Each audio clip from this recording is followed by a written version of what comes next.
سورۃ التکاثر یہ سورت مکی ہے، یعنی اللہ تعالیٰ نے اس سورت کو نبی اکرم صلی اللہ علیہ وسلم پر مکہ مکرمہ میں نازل فرمایا، اس لیے اس کو سورہ مکی کہتے ہیں۔ تو جیسا پہلے بھی بیان کیا گیا کہ سورہ مکی جو ہوتی ہے اس میں اللہ تعالیٰ 3 مضامین بیان فرماتے ہیں، ایک عقیدہ توحید وحدانیت الوہیت کا، دوسرا عقیدہ رسالت کا، اور تیسرا جو ہے وہ عقیدہ آخرت۔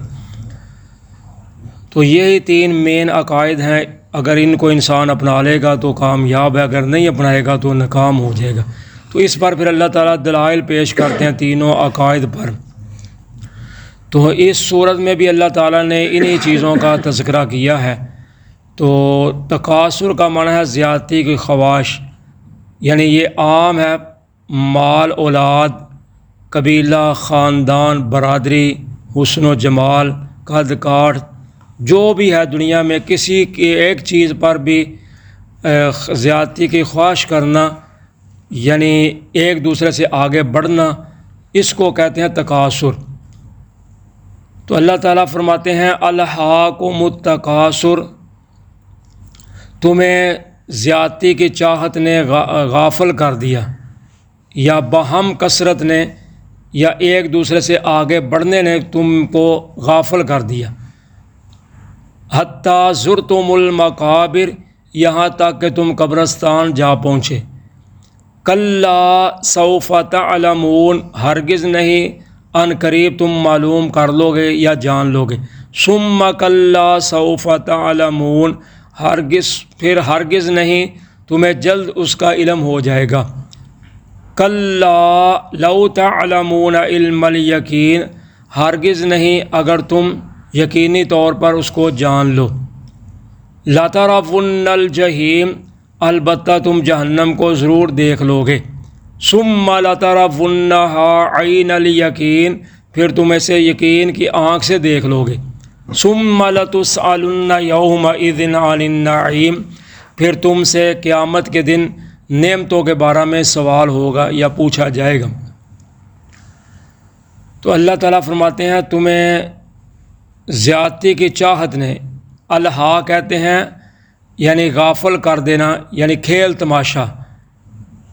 تو اللہ تعالیٰ فرماتے ہیں کہ تم کو یعنی مال و دولت کی خواہش نے، ایک دوسرے سے آگے بڑھنے سے، اس چیز نے تم کو غافل کر دیا ہے۔ یعنی اللہ تعالیٰ نے اس میں انسان کی عام جو کمزوری ہے نا اس کو بیان کیا ہے، جس میں انسانوں کی اکثریت مبتلا ہے۔ یعنی آج دنیا میں ہر بندے کی تگودو یہی ہے کہ میرے پاس مال ہونا چاہیے، تو وہ اس مال کو کمانے کے لیے، حاصل کرنے کے لیے دن رات ایک کر رہا ہے، ایک دوسرے سے آگے بڑھنے کی کوشش کر رہا ہے۔ ہمارا فلاں رشتہ دار آگے چلا گیا، یا فلاں میرا دوست آگے چلا گیا ہے، فلاں میرا ہمسایہ آگے چلا گیا ہے۔ تو اس کثرت خواہش کی وجہ سے ایک دوسرے پر سبقت لے جانے کی کوشش کی جا رہی ہے۔ تو اس کی وجہ سے انسان جو ہیں وہ غافل ہو چکے ہیں، یعنی اصل معاملے سے غافل ہو چکے ہیں، وہ مال کے پیچھے بھاگ رہے ہیں۔ حالانکہ مال تو اللہ تعالیٰ نے انسان جب 4 ماہ کا تھا ماں کے پیٹ میں، اس وقت ہی لکھ دیا تھا کہ اس نے کتنی روزی کھانی ہے۔ ہاں، اس کا مطلب یہ بھی نہیں ہے کہ اب کمانا نہیں چاہیے، وہ تو کمانا ہی کمانا ہے، انسان نے محنت تو کرنی ہے، لیکن ملنا اتنا ہی جتنا انسان کی قسمت میں لکھا ہوا ہے۔ جیسا حدیث میں آتا ہے لو انکم کنتم تتوکلون علی اللہ حق توکلہ، اگر تم اس طرح اللہ پر بھروسہ کرو جس طرح پرندے جو اللہ تعالیٰ پر بھروسہ کرتے ہیں۔ تو فرمایا وہ کیسا کرتے ہیں کہ صبح اپنے گھونسلوں سے اٹھتے ہیں، اپنے مکانوں سے، گھروں سے خالی پیٹ، تو جب واپس شام کو آتے ہیں تو ان کے پیٹ بھرے ہوتے ہیں۔ یعنی محنت وہ بھی کرتے ہیں، کبھی کسی باغ میں، کبھی کسی جگہ پہ، کبھی کسی درخت پہ محنت وہ کرتے ہیں، لیکن شام کو آتے ہیں تو ان کے پیٹ بھرے ہوتے ہیں۔ تو اسی طرح محنت انسان کو کرنی پڑے گی، لیکن جو لکھا ہے قسمت میں ملنا وہی ہے۔ لیکن اس کا مطلب یہ ہے کہ حلال حرام کی تمیز کرنی چاہیے، یعنی ہر وقت مال ہی نہیں کرتے رہنا چاہیے۔ اگر اللہ نے دے دیا ہے تو پھر اس کے راستہ میں خرچ بھی کرنا چاہیے۔ جیسے آپ فرماتے ہیں بندہ کہتا ہے مال ہی، ہر وقت کہتا ہے میرا مال، تو فرمایا مال تو اس کا وہ ہے جو اس نے کھا لیا، جو پہن لیا، باقی تو سب پچھلوں کا وارثوں کا ہے۔ تو جو اس نے صدقہ خیرات کر دیا اپنے ہاتھ سے، اصل اس کے کام وہی آئے گا۔ اور پھر آپ نے یہ بھی فرمایا کہ آدم کے بیٹے کے پیٹ کو سوائے قبر کی مٹی سے کوئی چیز نہیں بھر سکتی۔ فرمایا اگر آدم کے بیٹے کے لیے 2 جنگل سونے کے ہوں تو تیسرے کی بھی وہ خواہش کرے گا کہ کاش کہ مجھے تیسرا بھی مل جائے۔ تو اس لیے فرمایا صرف اس کو قبر کی مٹی ہی بھر سکتی ہے، جس کا اللہ نے کہ تذکرہ کر دیا ہے۔ فرمایا یہاں تک کہ تم قبرستان جا پہنچے، یعنی تم محنت کرتے کرتے کرتے مال کماتے کماتے ہی قبر میں چلے گئے، تو جو اصل تھا جہاں جانا تھا اس کے لیے تیاری کوئی نہ کی، بس مال کرتے ہی چلے گئے۔ جیسے کہ آج کے ہی لوگوں کو کہو تو وہ کہتے ہیں جی بچوں کے لیے رزق کمانا بھی عبادت ہے، نماز کوئی نہیں، روزہ کوئی نہیں، باقی عبادات کوئی نہیں، بس دن رات پیسہ پیسہ بس، تو کہتے ہیں جی یہ بھی ایک عبادت ہے۔ ٹھیک ہے، رزق حلال کمانا بھی عبادت ہے، لیکن اس کے ساتھ ساتھ دیگر عبادات کرنا بھی عبادت ہے۔ صحابہ اکرام رضوان اللہ علیہم اجمعین، انصار جو تھے ان کے باغات تھے، جیسے آج بھی مدینہ منورہ میں جو لوگ جاتے ہیں زیارات کے لیے، عمرہ حج کے لیے، یا ویسے ادھر رہائش پذیر ہیں تو ان کو پتہ ادھر کتنے باغات ہیں۔ تو انصار کے باغ تھے، جو مہاجر تھے ان کی دکانیں تھیں، کپڑے کا کاروبار، دیگر کاروبار کرتے تھے۔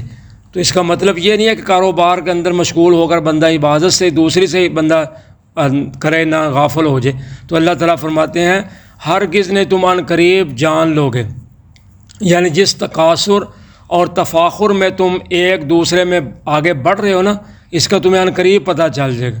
پھر فرمایا ہرگز تمہیں جلد ہی معلوم ہو جائے گا، یعنی تم اس کا انجام دیکھ لو گے کہ اس کا انجام کیا ہوتا ہے، کہ خالی ہاتھ آیا خالی ہاتھ ہی واپس جانا۔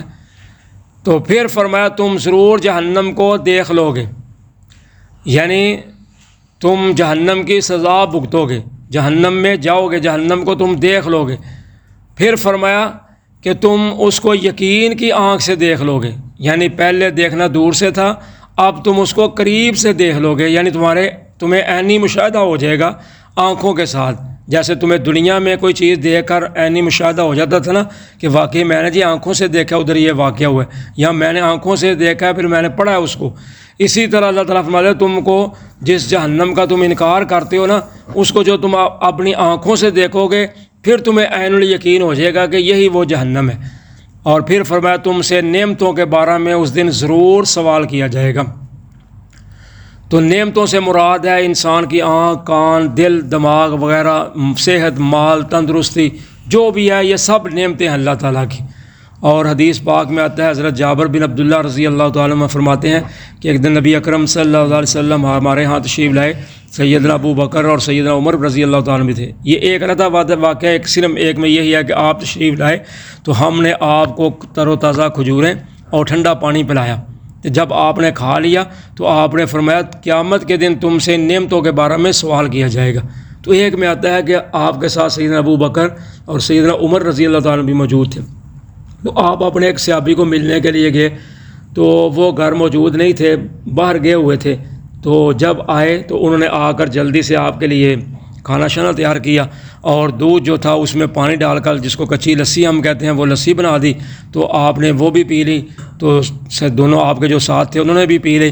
تو پھر آپ نے فرمایا ثم لتسألن یومئذ عن النعیم، کہ تم کو قیامت کے دن ان نعمتوں کے بارے میں سوال کیا جائے گا۔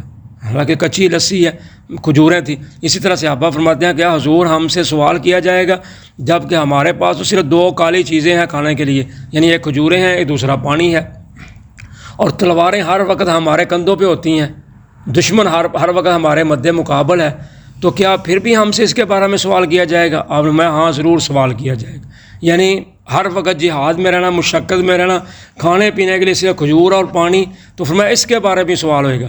بلکہ آپ فرماتے ہیں قیامت کے دن اللہ تعالیٰ بندے سے سب سے پہلے جو سوال کریں گے نعمتوں کے بارے میں، اس سے پوچھا جائے گا کیا بھائی ہم نے تم کو صحت نہیں دی تھی، تندرستی سے نہیں نوازا تھا، کیا ہم نے تم کو پانی ٹھنڈا پینے کے لیے نہیں دیا تھا؟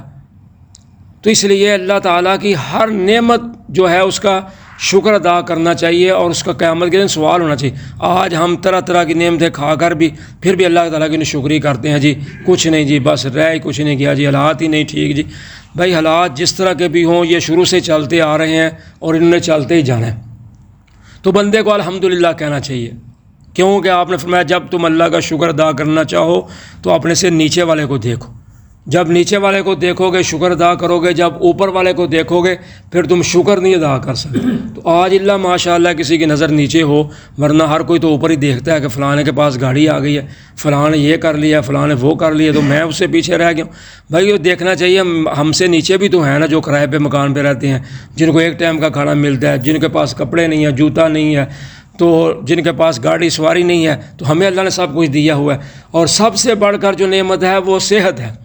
آج ہسپتالوں میں تک چکر لگا کر دیکھیں کتنے لوگ مریض ہیں، تو اللہ نے صحت دی ہوئی ہے، تندرستی دی ہوئی ہے، اس سے بڑھ کے کیا نعمت ہو سکتی ہے؟ تو اس لیے انسان کو ہر وقت اللہ کا شکر ادا کرتے رہنا چاہیے۔ جزاکم اللہ خیر۔